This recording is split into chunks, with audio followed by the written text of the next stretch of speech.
Assalamualaikum warahmatullahi wabarakatuh. Hai anak-anakku semua, bagaimana kabar kalian pada kesempatan pagi hari ini?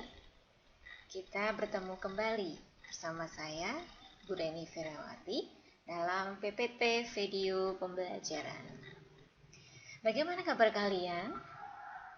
Semoga semuanya dalam keadaan sehat ya, terus bersemangat meskipun kita sedang dalam masa penyebaran COVID-19. Tidak lupa selalu Bapak Ibu Guru sampaikan kepada kalian semua untuk mengingat 3M untuk memutus penyebaran mata rantai COVID-19. Yang pertama yaitu memakai masker. Yang kedua, mencuci tangan dengan sabun dan air mengalir. Yang ketiga, menjaga jarak. Nah, semoga kalian sudah siap ya untuk mengikuti video pembelajaran kali ini. Baik, sambil kalian siapkan, kita perhatikan tayangan berikut.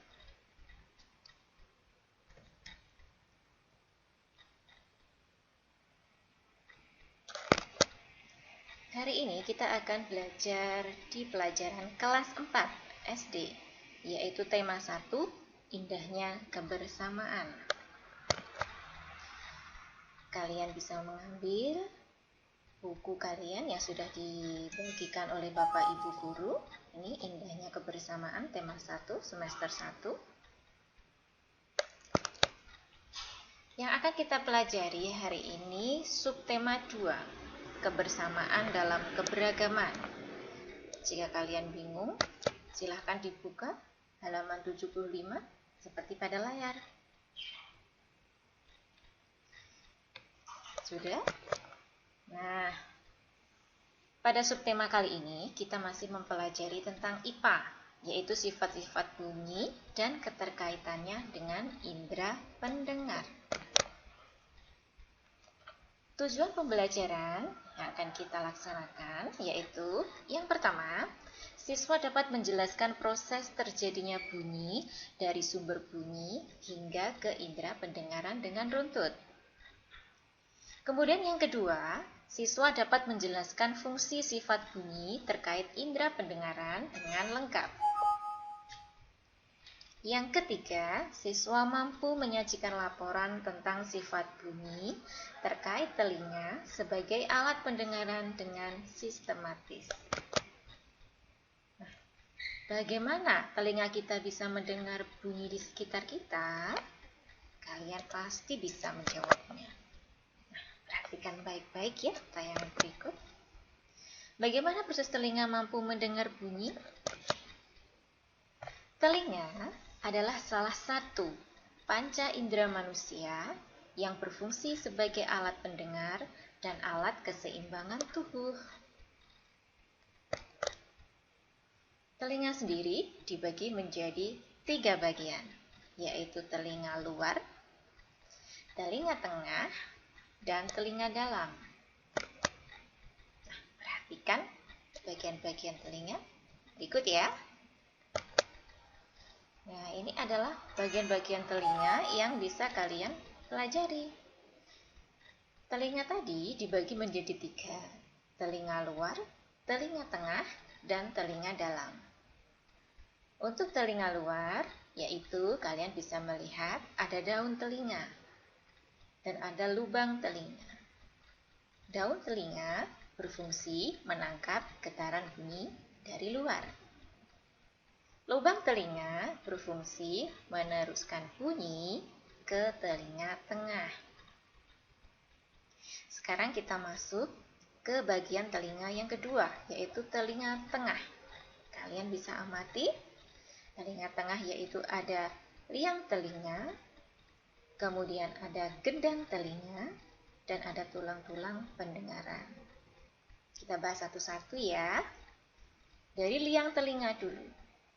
Liang telinga berfungsi menghalangi debu dan air yang masuk ke dalam telinga. Bagian berikutnya yaitu gendang telinga. Gendang telinga berfungsi menerima getaran dan bunyi dan meneruskannya ke tulang-tulang pendengaran. Bagian telinga tengah berikutnya yaitu tulang-tulang pendengaran. Dia berfungsi meneruskan getaran bunyi ke koklea. Yang terakhir bagian telinga dalam. Di antaranya ada saluran Eustachius, koklea, dan saluran setengah lingkaran. Saluran Eustachius yang paling bawah yaitu berfungsi menghubungkan ruang telinga tengah faring.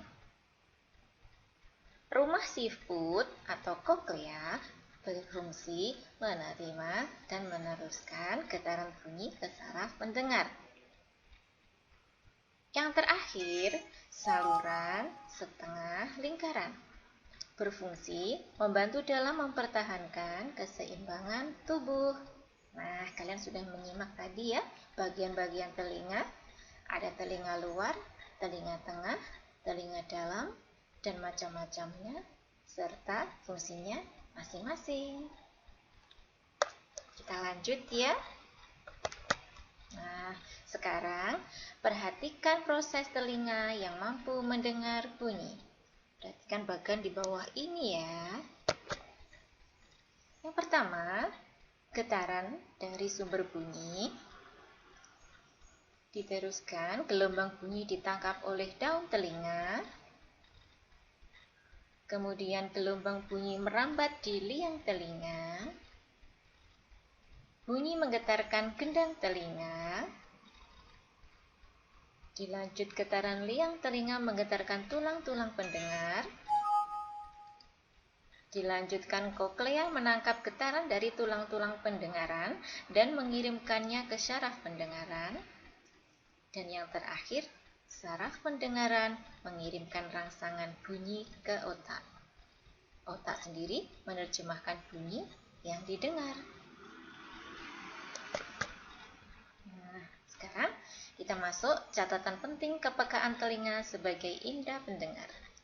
Yang pertama, telinga manusia itu hanya dapat mendengar bunyi dengan frekuensi 20 sampai 20.000 Hz. Yang kedua, ada orang yang dapat mendengar bunyi lemah atau pelan. Dan ada juga orang yang dapat mendengarkan bunyi kuat atau keras. Indera pendengar yang baik adalah yang dapat mendengar dengan jelas asal sumber bunyi dan tinggi rendahnya bunyi. Telinga perlu dirawat kebersihannya agar tetap sehat loh anak-anak dan berfungsi dengan baik.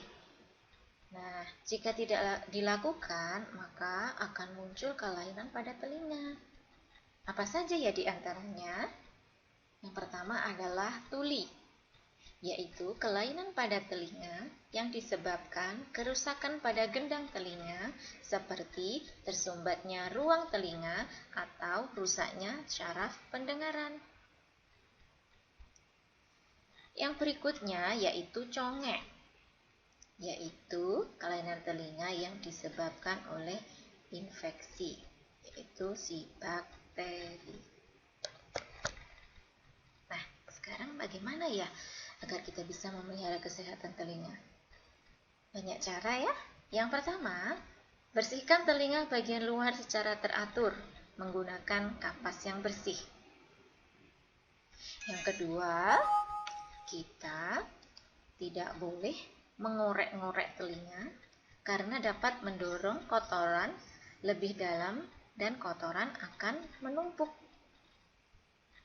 Dan yang ketiga yang bisa kita lakukan untuk memelihara kesehatan telinga adalah apabila ada suara yang memekakkan telinga, segera tutup kedua lubang telinga agar gendang telinga kita tidak rusak. Nah, setelah keseluruhan video PPT pembelajaran kesempatan kali ini, kita bisa menyimpulkan bersama-sama bahwa telinga adalah salah satu panca indera manusia yang berfungsi sebagai alat pendengaran dan alat keseimbangan tubuh. Telinga sendiri dibagi menjadi 3 bagian, yaitu telinga luar, telinga dalam, dan telinga tengah. Kesimpulan yang berikutnya, manusia bisa mendengar bunyi karena bunyi masuk ke telinga dan menggetarkan gendang telinga, dan selanjutnya diteruskan ke telinga dalam dan menuju saraf lalu direspon otak. Agar terhindar dari kerusakan telinga, maka kita harus selalu rutin membersihkan telinga secara teratur. Bagaimana anak-anak? Sudah jelas semua kan? Mudah-mudahan sudah jelas, dan ini ada tugas yang mengakhiri video pembelajaran pada pagi hari ini. Bisa kalian tulis ya, diambil bukunya, bisa dicatat. Tugasnya yang pertama adalah bagaimana cara kerja telinga. Sudah. Yang kedua, bagaimana cara merawat telinga dengan baik dan benar. Jika kalian mengalami kesulitan dalam mengerjakan tugas hari ini, kalian bisa berkonsultasi dengan Bapak Ibu guru kalian masing-masing. Nah, sudah selesai keseluruhan video pembelajaran pada pagi hari ini. Terima kasih atas perhatiannya Aida, dan sampai bertemu kembali pada video pembelajaran berikutnya. Assalamualaikum, sampai jumpa.